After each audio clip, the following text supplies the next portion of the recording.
Здравствуйте, вы смотрите программу «Коми Инкогнито». В моих руках копия выписки из решения исполкома Сыктывкарского городского совета народных депутатов номер 13 от 18 января 1973 года.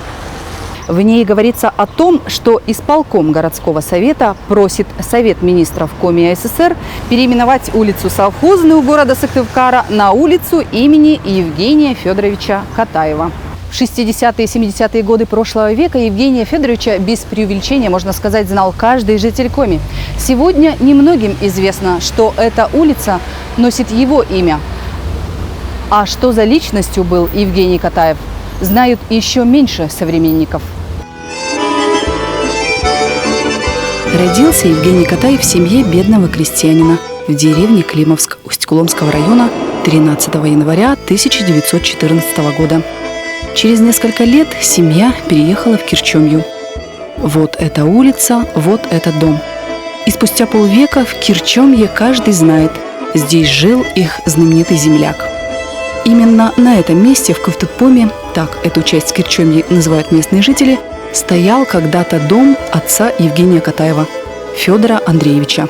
Недалеко отсюда есть место Карп-Курьюр, где раньше проходили веселья, гуляния, свадьбы какие-то были. А чуть-чуть правее находится дом отцовский дом Евгения Федоровича, где прошло в этом доме детство, отрочество. Отсюда он бегал в школу, купаться ходил. А дом этот снесли, ихний дом отцовский. А сейчас новые хозяева здесь живут. А вот в этом деревянном здании сегодня располагается администрация села Кирчомья. Эта двухэтажка была построена ровно 100 лет назад, в начале прошлого века. Недавно в этом доме сделали ремонт. Вот это администрация сейчас после ремонта. А раньше здесь была начальная школа, который построен был в 1913 году. Здесь и учился наш Евгений Федорович Катаев. Он был очень прилежным учеником. Он всегда старался быть впереди, прочитать лишнее, что-то изучать, искать что-то новое. Вот здесь, в этой школе, считался лучшим учеником. С ранней юности Евгений Катаев приобщался к крестьянскому труду. Вначале в хозяйстве родителей, затем в колхозе. После этого он работал сезонным рабочим на лесозаготовках. С 1939 года он на советской и партийной работе. Председатель Усть-Вымского, Сыктывкарского райисполкомов, первый секретарь Сыктывкарского райкома КПСС. В 1952 Катаев окончил Сыктывкарскую советскую партшколу, а через 3 года с отличием заочную высшую партшколу. Тогда же его назначают заместителем председателя Совета министров Коми АССР, а через 2 года он уже секретарь обкома КПСС. Именно тогда и довелось познакомиться с Евгением Катаевым Феликсу Карманову. Тогда Феликс Григорьевич работал старшим землеустроителем в Помоздинском районе. Помоздинский леспромхоз нарушил закон землепользования, то есть самовольно захватил земли, принадлежавшие колхозу ВР-фонд. Феликс Григорьевич составил акт и отправил в обком партии Евгению Федоровичу. Потом ушел я в отпуск. Где-то через пару недель звонит мне, сельсовета приходит, райком, говорит, вызывает. Я зашел, здравствуйте, так, поговорили. Секретарь Перечка уклонил, Алексей Александрович был, Феликс Григорьевич, что за случай, говорит, произошел с Карпунтием, вот он сидит. Я говорю, как случай? Я говорю, не произошел.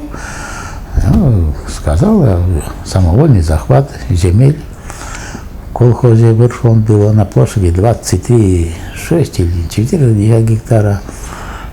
Убыток подсчитал Николай Степанович, я с ним согласился, 268 тысяч рублей. Я послал один экземпляр Евгению Федоровичу, второй взял Михаилу Ивановичу.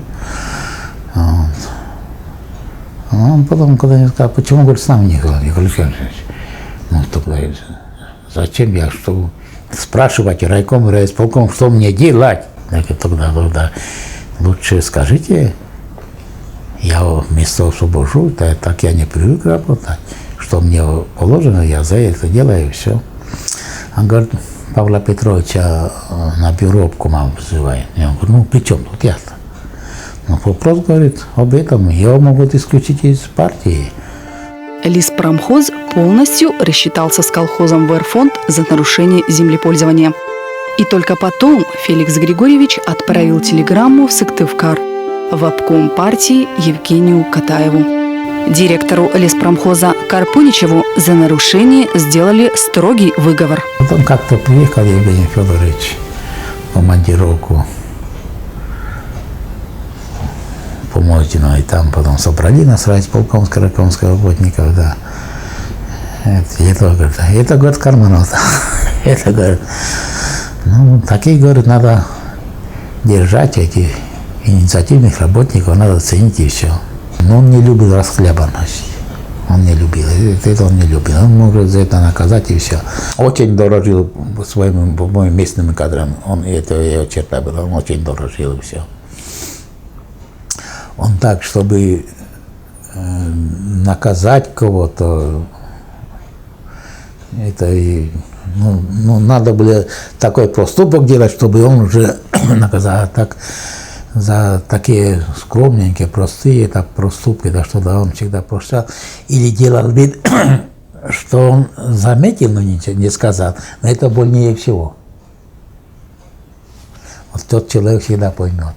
В 1962-м Евгений Катаев – первый заместитель председателя Совета министров, министр производства и заготовок сельскохозяйственных продуктов. А через 4 года председатель Президиума Верховного Совета Коми СССР, заместитель председателя Президиума Верховного Совета РСФСР. Верховный Совет был довольно авторитетным органом. Он принимал законы по важнейшим вопросам экономической, социальной, культурной жизни. Прежде всего, это законы о социально-экономическом развитии республики на год, на пятилетку. И надо сказать, что эти законы в основном выполнялись. На работе Евгений Катаев пропадал сутками, особенно перед сессиями. Доклады писал сам, щепетильно относился к каждой цифре. А если в чем-то не был уверен, просил подчиненных перепроверить. Все бумаги, которые ложились ему на стол, внимательно изучал. В 60-е годы, как раз в то время, Евгений Федорович был председателем Президиума Верховного Совета Коми СССР. Республика начала стремительно развиваться. Газ, нефть. Начинается строительство ЛПК, гиганта на Вычегде, одного из крупнейших в Европе объектов лесной промышленности. В 1970 году ЛПК дал первую продукцию типографской бумаги. Началось строительство газопровода «Сияние Севера», нефтепровода Ухта-Ярославль. В 1972 году газ пришел в Сыктывкар, правда, только на центральную котельную, но тем не менее. Сыктывкар стал активно застраиваться панельными домами, в частности, в Вежинском районе, который тоже впервые появился в истории Сыктывкара. В 1970 году официально было объявлено, что в Коми Республике закончена электрификация населенных пунктов. То есть электричество пришло во все абсолютно сельские места, глубинку и так далее. Активно строились дороги, была принята программа дорожного строительства. И все основные дороги республики прокладывались, асфальтировались именно в конце 60-х, начале 70-х годов. А у меня сестра работает бухгалтером в Сыктывкаре. Вот женщина зашла с Удорского района. Ну и узнала, что я кричу ей. А ты, говорит, знаешь Евгения Федоровича? Я говорю, знаю, конечно. А слушай, говорит, а у нас, когда был председателем райисполкома, а он, говорит, под его руководством, это его, говорит, заслуга, дорогу, говорит, сделали. Это, говорит, мы Богу молимся, что, говорит, он нам такую дорогу сделал. В 60-е началось укрупнение филиала Академии наук Коми СССР. Открылся Институт биологии. В 1970-м – Институт языка, литературы и истории. Осваивалось воздушное пространство. Это сегодня у нас тут крайне редкие полеты между Сыктывкаром и Москвой, Санкт-Петербургом и так далее в рамках одной страны. А в 60-е годы самолеты из Сыктывкара улетали в любом абсолютно направлении. Вплоть прямые рейсы были до Сочи, Ростова-на-Дону, Казань, Саратов, Свердловск. то бишь нынешний Екатеринбург. То есть все это активно осваивалось, появлялись каждый год новые авиатрассы, и авиация была на подъеме. Школа, коллектив выдвинул меня кандидатом в депутата в 1955 году в Верховный Совет. А на первой сессии избрали секретарем. Председатели были Бахненко Николай Дмитриевич, Катаев Евгений Федорович, Зосима Васильевич Панев.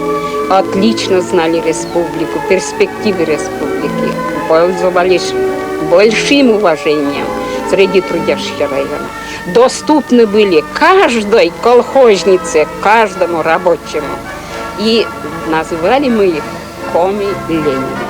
Всем, кто знал Евгения Федоровича близко или сталкивался с ним по работе, он запомнился доступным и человечным. Со всеми людьми он был прост в общении, добр, внимателен, умел выслушать каждого. Некоторые просьбы записывал в свой блокнот, другие тут же исполнял.